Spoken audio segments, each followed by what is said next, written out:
Sebuah hadis yang mulia yang disebutkan dari riwayat Ma'dan bin Abi Talha al-Yamari radhiyallahu anhu atau rahimahullah tepatnya ini tabi'in. Dia berkata, aku pernah bertemu Thauban ini radhiyallahu anhu sahabat Nabi, mantan budak Nabi SAW. Lalu aku berkata, beritahukan padaku suatu amalan yang karenanya Allah memasukkanku ke dalam surga. Atau Ma'dan berkata, aku berkata kepada Thauban, beritahukan padaku suatu amalan yang dicintai Allah. Ketika ditanya, Thauban pun sempat terdiam radhiyallahu anhu. Kemudian ditanya kedua kalinya, ia pun masih diam. Sampai ketiga kali Thauban pun menjawab yang ketiga kalinya. Aku pernah menanyakan hal yang ditanyakan tadi pada Rasulullah SAW dan beliau bersabda, alaika bikathratas sujudi fa innaka la tasjudu lillahi sajdatan illa rafa'aka Allahu biha daraja wa hatta anka biha khati'ah. Hendaklah engkau memperbanyak sujud atau perbanyak solat kepada Allah, karena tidaklah engkau memperbanyak sujud kepada Allah melainkan Allah akan meninggikan derajatmu dan menghapuskan dosamu. Lalu Ma'dan berkata, aku pun pernah bertemu Abu Darda dan bertanya hal yang sama. Lalu sahabat Abu Darda menjawab sebagaimana dijawab oleh Thauban kepadaku. Hadis ini diriwayatkan Muslim nomor 488. Hadis ini menunjukkan teman-teman tentang keutamaan sujud terutama dalam sholat. Ya. Dan dianjurkan untuk memperbanyak sholat itu. Perlu kita garis bawahi teman-teman sekalian bahwasanya satu-satunya amalan ibadah ya, yang Nabi Muhammad SAW terima di langit itu adalah sholat. Yang rangkaian utamanya juga masuk adalah sujud kepada Allah Subhanahu Wa Taala. Perintah puasa, perintah zakat, perintah jihad, perintah apa saja diterima oleh Nabi SAW di bumi. Ya. Tapi sholat Nabi SAW diterbangkan oleh Allah SWT ke perjalanan Isra dan Mi'raj ke Masjid Aqsa, kemudian menuju ke langit ya, untuk menerima sholat. Dan di saat itu Nabi SAW diperlihatkan surga, neraka dan segala macam fenomena yang luar biasa dalam kejadian Isra dan Mi'raj ya. Maka ini teman-teman sekalian menandakan sesuatu yang sangat agung gitu. Dan banyak sekali hadis-hadis Nabi SAW yang sudah kita jelaskan tadi tentang masalah keutamaan sujud. Seperti tadi paling dekatnya seorang hamba dengan Tuhannya pada saat dia sedang sujud. Ya, maka perbanyaklah doa pada saat itu, hadis riwayat Muslim. Kemudian hadis tentang ya, kalau kalian ruku agungkan Allah, kalau kalian sujud perbanyaklah doa. Ya. Lalu Nabi SAW mengatakan fakamin an yustajaba lakum, karena sangat pasti dikabulkan doa kalian. Ini hadis diriwayatkan oleh Imam Muslim juga tentang masalah keutamaan sujud ya. Jadi ini anjurannya sangat luar biasa. Anjurannya sangat luar biasa gitu. Kemudian juga ya, faedah yang bisa diambil daripada hadis paling dekatnya seorang hamba pada saat sedang sujud, Imam Nawawi berkata rahimahullah, dalam hadis ini terdapat dalil yang mendukung pendapat yang mengatakan bahwa sujud lebih utama daripada berdiri ketika sholat dan juga rukun-rukun sholat yang lainnya. Berarti rangkaian sholat yang utuh itu dari takbiratul ihram sampai salam, yang paling afdol di situ gerakannya justru sujudnya. Justru sujudnya, karena di situ kedekatan seorang hamba ya, kepada Tuhannya, dan kita dianjurkan untuk memperbanyak doa.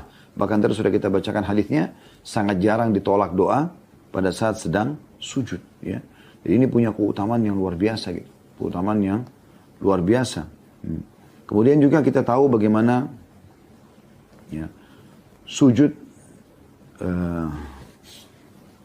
yang disebutkan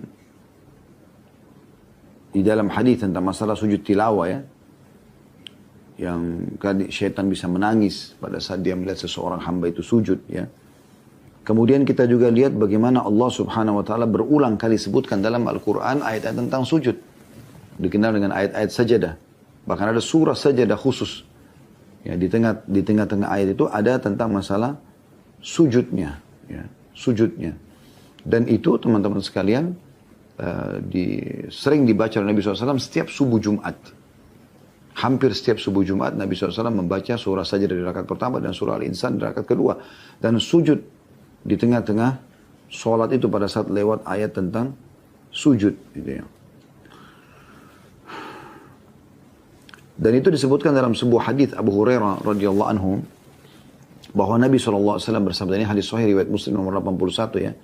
Kata Nabi SAW, "Idza qara'a ibnu Adam as-sajdata fasajada i'tazala asy-syaitanu yabki yaqulu ya wailah."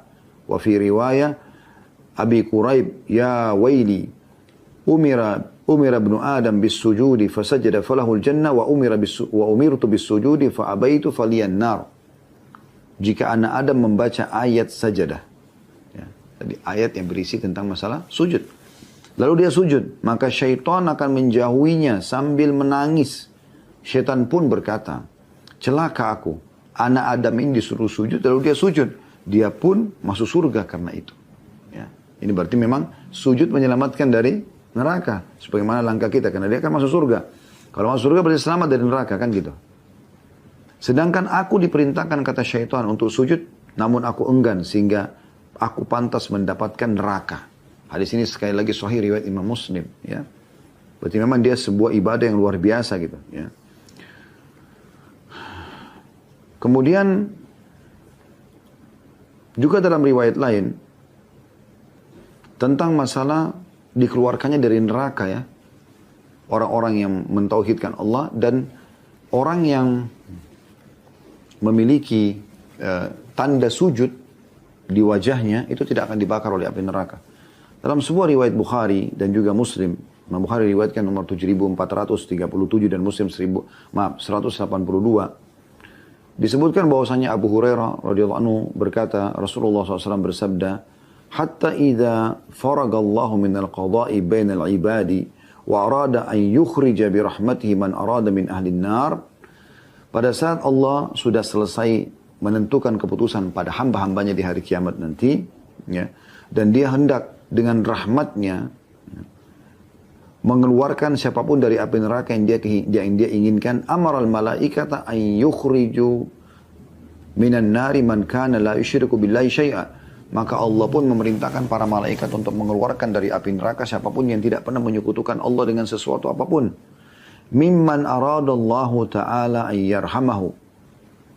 Dari siapapun yang Allah ingin kasihani dia. Yaqulu la ilaha. Mimman yaqulu la ilaha illallah. Dari yang mengucapkan la ilaha illallah. Faya'rifunahum finnari bi'atharis sujud. Maka mereka pun dikenal oleh para malaikat dalam neraka dari bekas-bekas sujud mereka. Ya. Ta'kulun nara min ibn Adam illa athar sujudi. Harramallahu ala nari an ta'kula athar sujud. Neraka akan membakar seluruh tubuh anak Adam kecuali bekas sujudnya, karena Allah telah mengharamkan neraka untuk membakar bekas sujud. Ya. Jadi bekas sujud itu ada di wajah ya, terlihat gitu. Karena memang dia sering sujud, Allah SWT berikan dia cahaya di wajahnya gitu. Dalam Sahih Muslim, An-Nawawi menyebutkan sebuah bab keutamaan sujud dan dorongan untuk melakukannya. Dari Thauban bekas budak Rasulullah SAW ditanya ya, oleh Ma'dan bin Abi Talha al-Yamari. Tadi sudah kita sebutkan riwayatnya ini ya. Pada saat dia menyampaikan bahwasanya Nabi SAW mengatakan alaika bikathrati sujud, perbanyaklah sujud ya. Fa innaka la tusjudu lillahi sajdatan illa rafa'akallah biha darajah. Karena kalau kau sujud satu kali, Allah akan angkat kau satu derajat. Wa hatta anka biha khati'ah, dan Allah akan hapuskan darimu dosa-dosa. Ya. Juga ada seorang sahabat yaitu Rabi'ah bin Ka'ab al-Aslami radhiyallahu anhu. Ini orang yang mulia sekali. Dia pernah melayani Nabi SAW. Kemudian dia bilang, ya, waktu dia sudah melayani, dia siapkan air wudhunya Nabi SAW di malam hari untuk sholat segala macam. Terus sambil bilang, mintalah sesuatu. Ada yang kau mau, mintalah. Maka dia mengatakan, ya Rasulullah, saya ingin bersama anda di surga. Kata Nabi SAW, ada keinginan lain enggak? Dia bilang, tidak ada ya Rasulullah. Itu udah keinginan saya. Saya mau di surga nanti bersama dengan anda. Udah itu saja.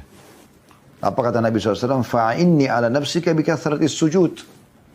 Kalau begitu bantulah aku untuk mewujudkan impianmu itu dengan memperbanyak sujud. Maknanya sholat. Karena mayoritas sujud ada di dalam sholat hadis riwayat Bukhari dan Muslim. Ya.